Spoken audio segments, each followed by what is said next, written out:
Good evening and welcome to another edition of the reading of the book of the prophet Jeremiah, chapter 30.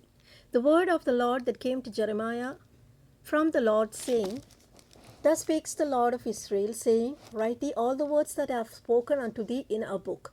For lo, the days come, says the Lord, that I will bring again the captivity of my people Israel and Judah, says the Lord, and I will cause them to return to the land that I gave to their fathers, and they shall possess it.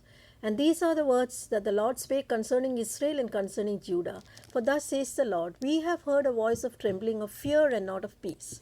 Ask ye now, and see whether a man doth travail with child. Wherefore do I see every man with his hands on his loins as a woman in travail, and all the faces are turned into paleness. Alas, for that day is great, so that none is like it. It is even the time of Jacob's trouble, but he shall be saved out of it. For it shall come to pass in that day, says the Lord of hosts, that I will break his yoke from off thy neck, and I will burst thy bonds, and strangers shall no more serve themselves of him. But they shall serve the Lord their God, and David their king, whom I will raise up unto them.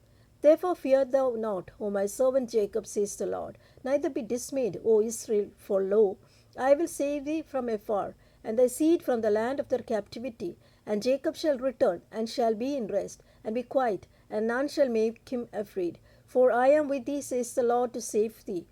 Though I make a full end of all nations, whither I have scattered thee, yet will I not make a full end of thee. But I will correct thee in measure, and will not leave thee altogether unpunished. For thus says the Lord, Thy bruise is incurable, and thy wound is grievous. There is none to plead thy cause, and that thou may be bound up.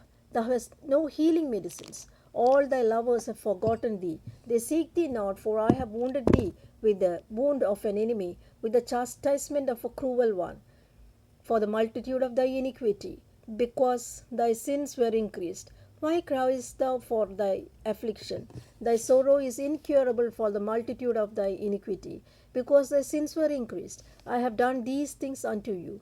Therefore, all that devour thee shall be devoured, and all thine adversaries, every one of them, shall go into captivity, and they that spoil thee shall be a spoil, and all that prey upon thee will I give for a prey.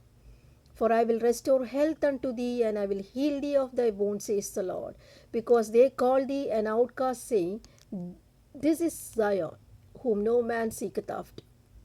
Thus says the Lord, Behold, I will bring again the captivity of Jacob's tent, and have mercy on his dwelling places, and the city shall be builded upon her own heap, and the palace shall remain after the manner thereof. And out of them shall proceed thanksgiving and the voice of them that make merry, and I will multiply them, and they shall not be few. I will also glorify them, and they shall not be small. Their children also shall be as aforetime, and their congregation shall be established before me. And I will punish all that oppress them.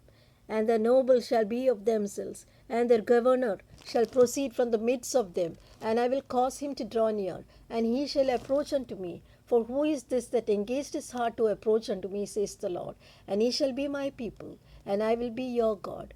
Behold, the whirlwind of the Lord goeth forth with fury, a continuing whirlwind. It shall fall up with pain upon the hand of the wicked. The fierce anger of the Lord shall not return until he has done it, and until he have performed the intents of his heart. In the latter days he shall consider it.